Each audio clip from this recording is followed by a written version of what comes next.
gotten great value from the B2B SaaS focused content library, from my circle group, a small number of peers that meet every month, and from the workshops that Alex organizes with top people.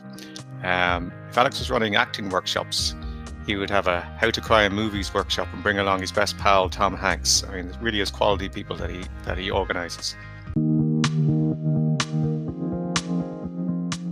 Welcome to the SaaS Revolution Show, Keji Mustapha, who's Global Director, Brand and Community at Partech. Welcome, Keji. Hey, Alex. Happy Tuesday.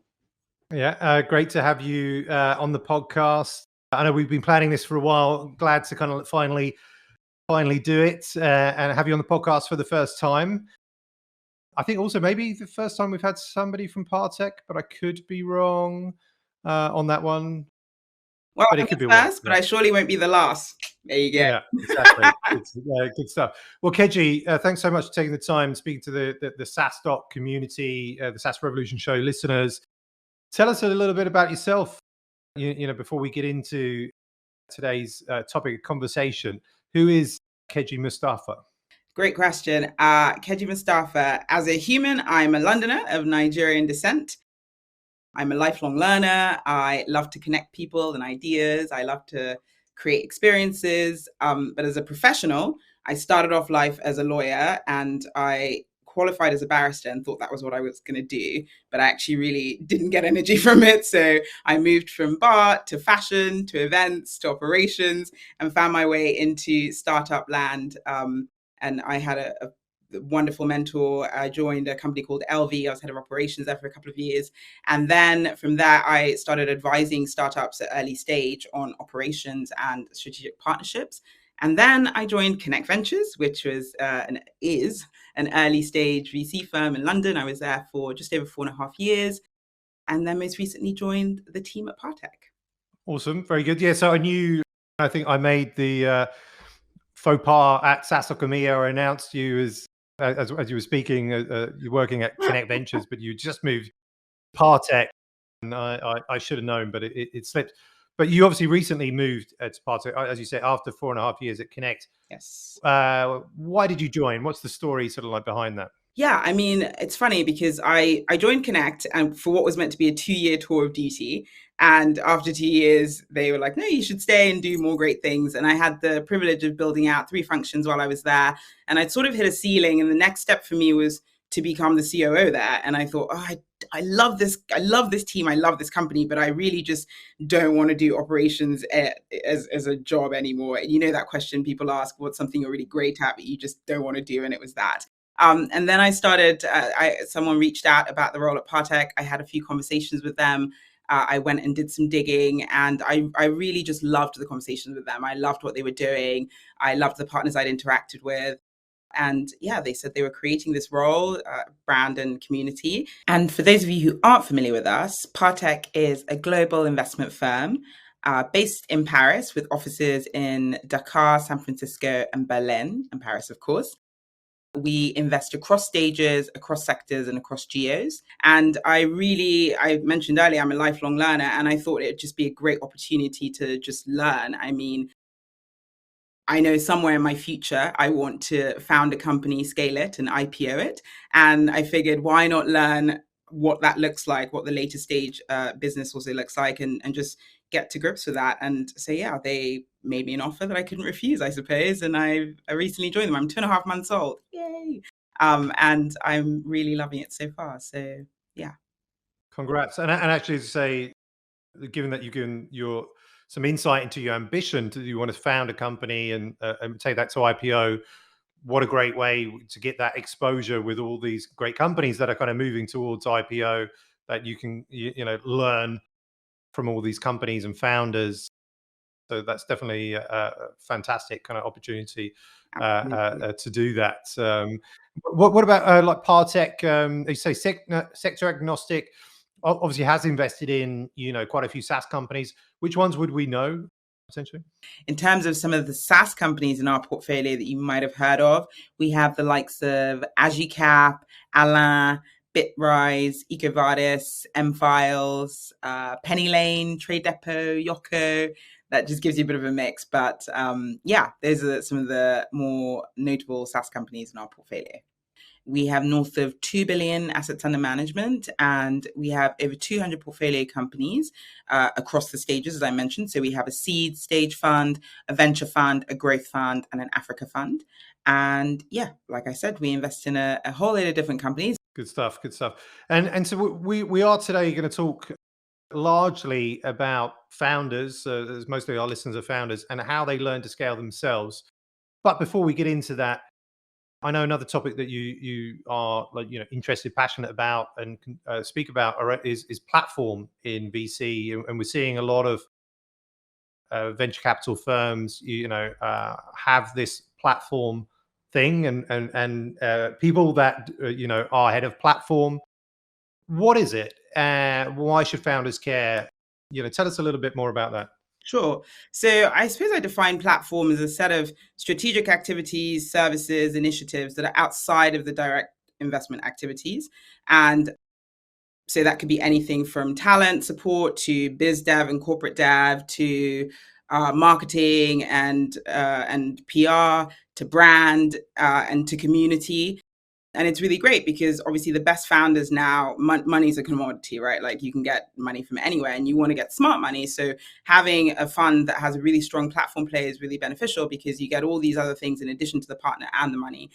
And above all, you get to be in a community of your founder peers and learn from people who are in the same boat as you, maybe slightly further ahead, and just sharing war stories, success stories, and plugging those knowledge gaps, which helps you accelerate yourself and accelerate your learning and plug your knowledge gaps. So platform, I think, is when I started in platform 5 years ago, it's my 5th year in it, there were probably in Europe, I think about 60 platform people. Globally, there are about 200. Now, globally, there are over 1,300 people in the VC global platform community, representing, I think, 600, 700 funds. And in Europe, there are over 250 of us. So it's clear now that, it really is a thing that funds have to be able to support their portfolio at scale in a meaningful way, no less. No, definitely. And so, as you mentioned there, like beyond the money, like founders should be thinking about the smart money, or the investors that can add value, like on the most part.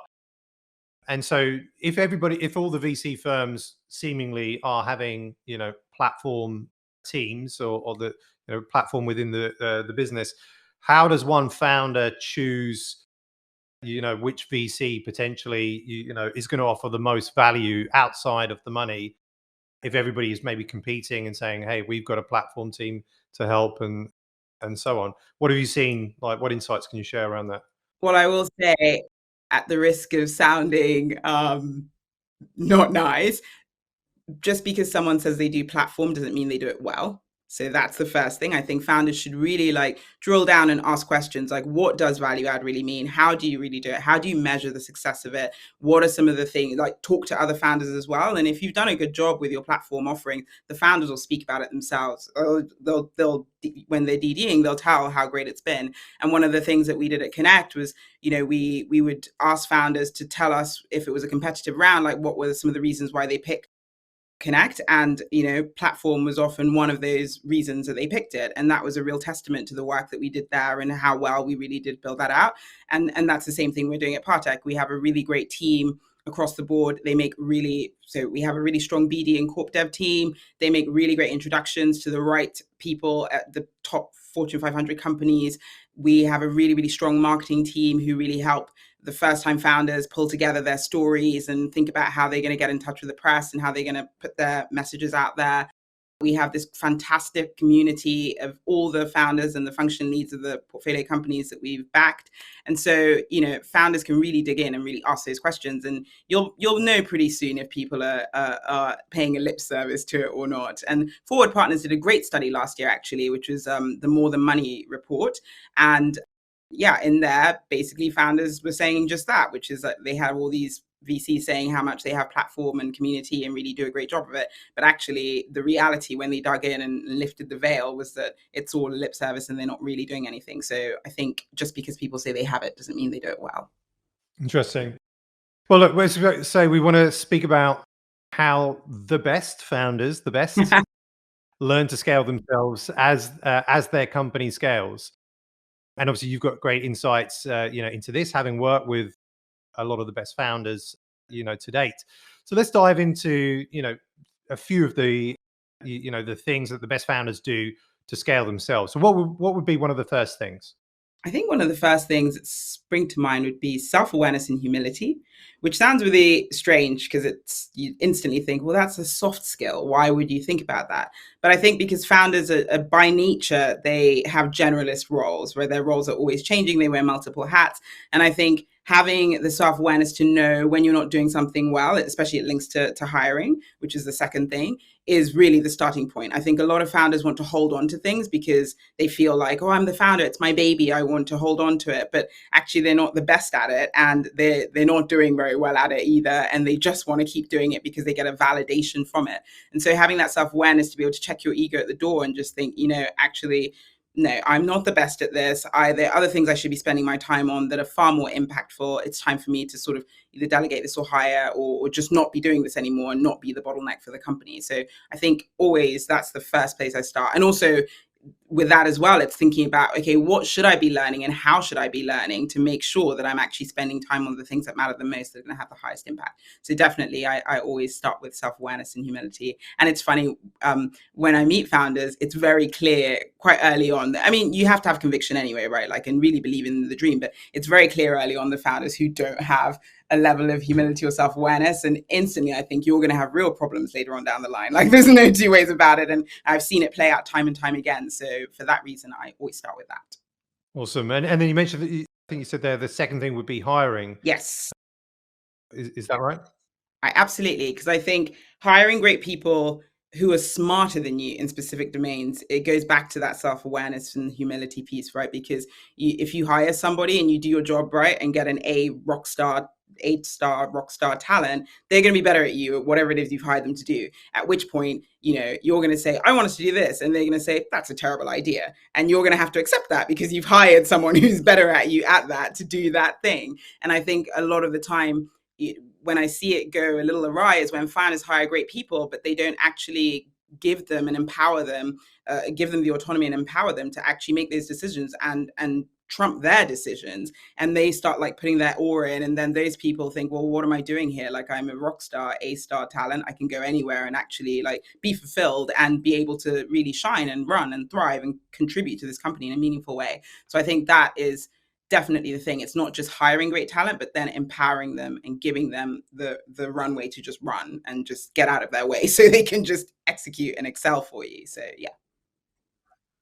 And actually, Yeah, I guess as you say, that really. sorry? No, go on. I was going to say, but also go on. What were you if you say? hire great people, it frees you up to go do other things that you get energy from and things that you're better at. And so why on earth would you want to stop those people doing the great thing that you've hired them to do?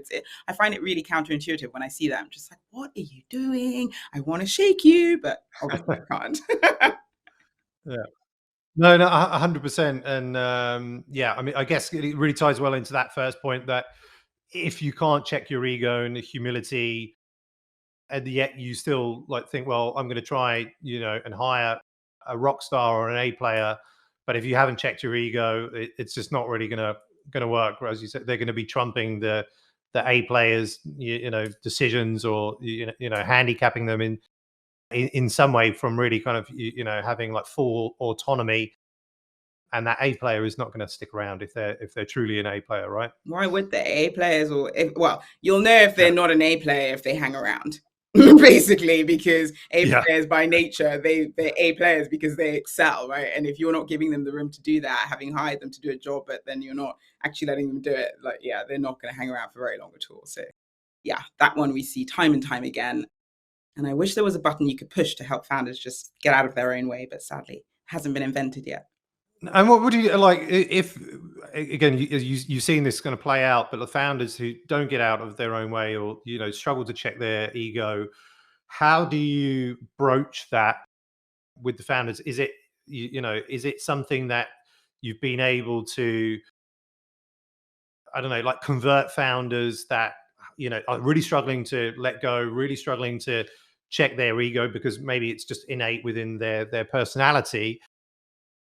But perhaps after good conversations with, Keji or, other people, like maybe do they come round? Have there been use cases, of this? Yeah, definitely. I think for founders that seem to be ones who don't want to get out of their own way, the first thing I always try and do is connect them to another founder who was maybe similar in the beginning and actually found a way out of it. So just speak to someone else, because sometimes it's like, well, why do I want to chat to someone from my investing, like the investment team? It's like, I don't want to hear from you guys. You don't know anything about it. So I'm like, well, go talk to another founder. And actually you should speak to founder B because they've been through this very same thing. They can share their learnings and they can tell you how great it feels on the other side to have taken all of that stress off their shoulders.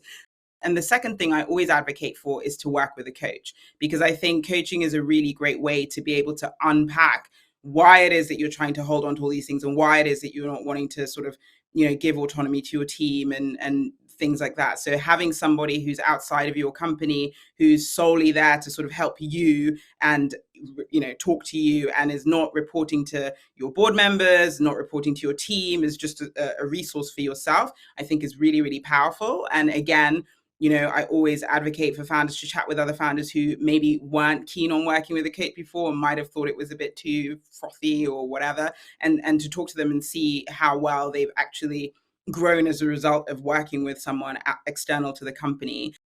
And then sometimes it's just a case of just telling them up front, because I've had situations in the past where, these great people reach out to me and they're like, hey, do you know that founder A is doing X, Y, and Z and it's really impacting me and I'm literally on the verge of leaving. And if we've tried all those first two things, it's still not working, then, I'm a tough love person. I'm just like, listen, you're about to have this person walk out the door and it's literally, this is real. So you decide, do you want to spend another 6 months trying to find someone great to join your company? Or do you want to actually just like get out of their way, get out of your way and just let everybody do what they're there to do? So I think those are sort of the three ways that I would approach it. On the topic of coaching, so I think a couple of things. Sometimes I've seen, and certainly like within our community, founders be inquisitive about they don't have a coach. They've got to maybe even like a couple of million in ARR. They don't have a coach. They're thinking about maybe this is something that I should be doing. And they get some introductions, but then they find out that, hey, this coach costs $5,000 a month or 10 grand a month or whatever the price is. And they're like, okay, well, they look at it from the expense side of things and think, well, this is pretty pricey. And then from what I've seen, then kind of like not progress that, even though they've got a really great opportunity to work with somebody who's a former founder, maybe serial founder with some great exits sort of like behind them. Have you seen that? Like, what are your thoughts in terms of how to kind of overcome that? I guess perhaps like this might be more of a leaning towards, from the bootstrap side, where maybe they're a little bit, more conscientious about the money that they spend. But in a VC side, are you in a venture-backed company? Have you also seen, kind of similar sort of reactions and thoughts and feelings to getting a coach? And then how do you overcome that? Or what do you say in that instance? Yeah, I think a lot of founders see it as an expense that they shouldn't be spending because they're thinking, oh, this is just excessive or it's indulgent or something of the sort. But essentially, it's an investment in your learning and you scaling yourself. And if you can't scale yourself quicker than your company scaling, you're not serving your company well. And so I think it's a huge, it's an investment in yourself. I think working with a coach is fantastic because it gives you that think partnership, like I said, outside of your board, outside of your team, someone that you can be fully open with, fully transparent with, and they're there for you. So my thinking is always just at least try it, even for 3 months. It's not going to be an expense that is going to break the bank trying it for 3 months. And the coaches, fantastic coaches of different price points. So even if, you're not going to go for the coach that's going to charge you 12K off the bat, but they're great companies like, escape me right now, but I'll drop them in the notes afterwards for people to check out. But they're great companies out there with really affordable resources. And I think they're a really great way to start, at least to test the waters. And if all else fails, there's definitely founders in your network, whether it's within your portfolio or the wider ecosystem. There are a lot of founder communities that you can speak to who can tell you about how they've benefited from or how they found working with a coach. And they can give you guidance as well as how to get the best out of it right from the outset. So you know that you're not going to be wasting the money there. But I definitely think it's one of those investments that that you just close your eyes and do it, and it'll pay off tenfold and then some. It's a no-brainer to me. I think it's just, yeah, it's crazy if you don't do it.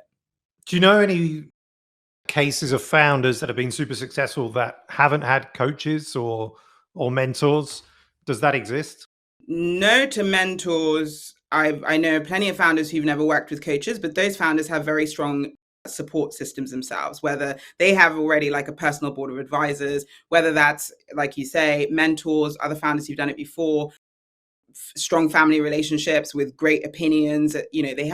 They surround themselves with people who can help them navigate all these different challenges, other founder peers. So I'm not saying that a coach is the be all and end all, and you need to have it to be a successful founder, but you do need to have some sort of support network and people you can spitball ideas with and talk to, and just be free and be open with, to be able to navigate the crazy journey of being a founder. I have never been on it myself, but I've seen enough founders to know it is crazy, and if you don't have a support system, you're not going anywhere very fast. So we've looked at self-awareness and humility, hiring, the support network.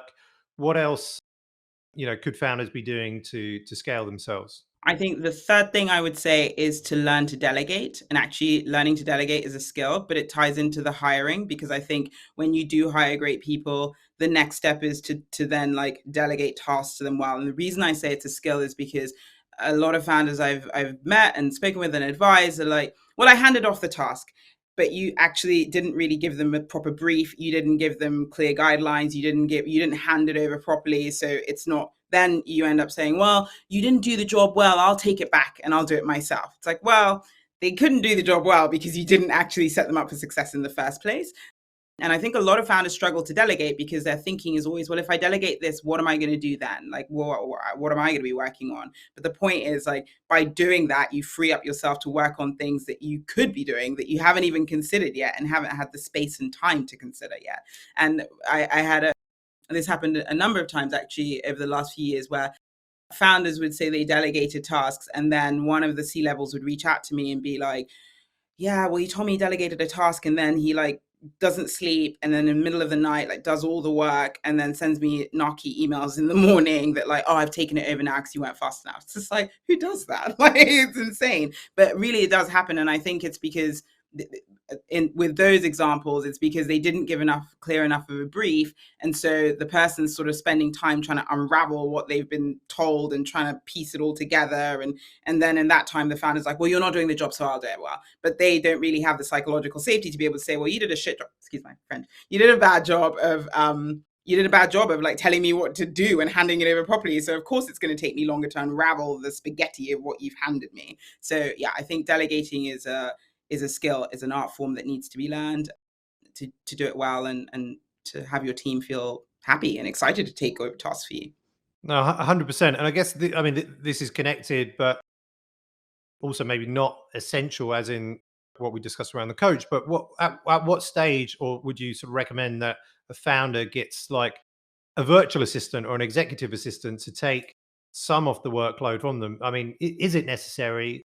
And if so, like generally, where do you see that? Is it at 1 million ARR? Is it at 10 million? Or, when is it useful? Is it, straight from the get-go? I think as early as possible is really useful, because I think they'll help you structure your diary well, so that and it comes into what I'm going to say next, but it helps you structure your diary well so you're not sort of running from pillar to post. And B, there's a ton of stuff that happens. I mean, it was great. When I joined LV, I was employee number 2, as the right hand to the CEO. We'd worked together in another company before, and I joined in an operational capacity. So it's not quite the same as an executive assistant, but all the stuff that she should not be spending her time thinking about sort of fell on my plate, and then I figured out who should be doing it. But the point is that there's so much that's happening behind the scenes on the operational side of things, on the admin side of things, that it just becomes a weight, and it just compounds over time, right? Like it just piles up and piles up. So whether 1 million ARR, whether 10, the earliest possible, I think, is worth founders investing in this, because straight away it's just a whole lot of things you're not thinking about, and you're freeing up your bandwidth to focus on the things that are most impactful. Okay, awesome. And anything else? Any other things that founders should be doing? Yes, the final thing I think that's so essential is setting boundaries. And I think setting boundaries is critical because I know a ton of founders who basically work 24/7 and they wear that as a badge of honor in a way that, you know, they're killing it and they're really committed to their business. But there's a time for work and there's a time for family and friends and all those things, because all those things are the things that give you energy to be able to give your all to your company. And I'm a firm fan of a great coaching friend of mine, Dave Bailey. He has a list of different things that you should rank yourself on weekly, monthly, and it's exercise, solitude, family time, what you're eating, learning, holiday. Yeah, I think those are the 6 things. And you rank them on a scale of 1 to 10 regularly. And the point is that you want to make sure that all of those things are topped up, because all of those things make you the best version of yourself. And if you don't exercise and you don't make time for that, well, exercising gives you like energy, and eating well gives you discipline, and spending time with family gives you energy as well, you know, all these things. And actually the founders who take that off the table when they say they're too busy and then they just don't do any working out or stop seeing friends, or they become really isolated and pretty miserable really quickly. And the very thing that you were pouring all your energy into becomes a thing you start to resent, and then the company starts to suffer because you're bringing bad vibes to the office. And, you know, founders, CEOs, I think of them as they're either sunshine or rain clouds. Their mood and their disposition affects the entire company. So if you're not getting enough sleep and you're irritable and you're not eating well and you're feeling really ratty, your team feel it and they feed off it, and that just cascades down, and you're responsible for that. So you actually owe it to yourself to set boundaries, to make time for other things outside of work, so that when you are at work, you're bringing your best self, you're bringing the best energy, and your team is feeding off that. And I think if more founders did that, they would probably enjoy what they were doing more. I mean, you quit your job and set out on this journey to build this incredible utopia that you see because you're excited about it. And then if you don't actually get to be excited about it because it begins to drain you, then it's all for nothing. And I think it's a shame. I think you should enjoy the journey while you're on it. So, and you can only do that if you set boundaries and make time for other things. So it sounds a little bit, again, a bit frothy, but I'm a firm believer. I've seen the other side when you don't do it, and it's not frothy. It costs money and companies can die as a result. And as an investor, we want to protect our investments, don't we? So we're definitely big advocates for that. Definitely. I don't think it's frothy at all. I think it's a great point, and 100% sort of believe in. So hopefully all the founders kind of listening are really kind of taking that in. What was the name of the coach that you mentioned there? David Bailey. He's got a great podcast as well called The Founder Coach. And he's awesome. He writes essays as well. Lots of fantastic learnings. I'm a big fan of him. So yeah, check him out. Fantastic. As we then move on just into the final sort of 2 questions, so some really great learnings there about founders and how they can scale themselves. What's one piece of advice or one valuable lesson that you've learned from working with founders to date that you can share? I thought about this one. So I've got 2, if you'll indulge me. One is a piece of advice that I learned in my first year at Connect from a phenomenal founder called John Erner. He's the founder CEO of Space Ape Games and Connect Portfolio. And he lives by the mantra of a hole is better than an asshole when it comes to hiring. A lot of people want to hire really fast and they'll just hire anyone and they won't fire fast either. And then you end up with an asshole on your team that's basically causing problems for everyone. So a hole is better than an asshole. Remember that. If you don't 100% think they're a right fit, or even if you have some niggles about like something just isn't gelling here, like trust your instinct on that. And then secondly, I think just generally in my career, one of my earliest mentors, she said to me, everyone is figuring everything out. And we're all humans and everyone is riddled with insecurities and imposter syndrome. But the thing is to harness these feelings and to use that energy to continue learning and pushing yourself to learn, because that's what makes you better. And that stuck with me since. And yeah, I pass that on to any founders that I meet who might be, I don't know. I'm very good at reading people, and oftentimes I can read that and I'm just like, it's okay. Listen, everybody, even the investor that sat on your board, they're feeling insecure about a whole load of things. They have imposter syndrome on a whole load of things, and it's totally okay. Lean into it and yeah, use that nervous energy to make yourself better. Great stuff. Where can people find you online, Keji? I'm on LinkedIn, Keji Mustapha. I'm on Twitter, Keji_OSF. And I'm also on Instagram. Sadly, I'm not on TikTok. I'm not cool enough, but those 3 channels are where you can find me. Maybe you need to check out TikTok. I actually really love the platform. It's good fun, but also there's good stuff to learn from it. But it's also like very challenging with all the social platforms that we've got to add in another one and be present there, and build a profile on that. I love TikTok. I just don't have anything TikTok worthy-ish, and I don't think I'm very good at like the challenges. So I'm a TikTok voyeur. I'm just not a TikTok contributor, not yet. Anyway, we'll see. Maybe 2022 you'll find me. Not yet. But exactly. What's the space? Well, look, I really enjoyed speaking to you today. I think you've given so much like great, I think, like advice and information lessons to the SaaS audience. It's been fantastic. So really appreciate you sharing with the SaaS audience. Only swearing once or twice if we include assholes, but that's okay. I was gonna try. I tried. Darn it! Next time. I think you shouldn't have said I'm not going to swear, because then you clearly did, and But it's fine. It's fine. We've got a lot of potty mouth guests that come on, and it's all good. But no, it was great speaking with you. Thanks so much for taking the time on the SaaS Revolution Show. Look forward to meeting in person at SaaStock events in the future. Thanks so much, Keji, for being a great guest. Absolutely. Thank you. I love SaaStock. I love what you guys are doing, and I'm so excited to see you in Dublin next year. It's going to be awesome.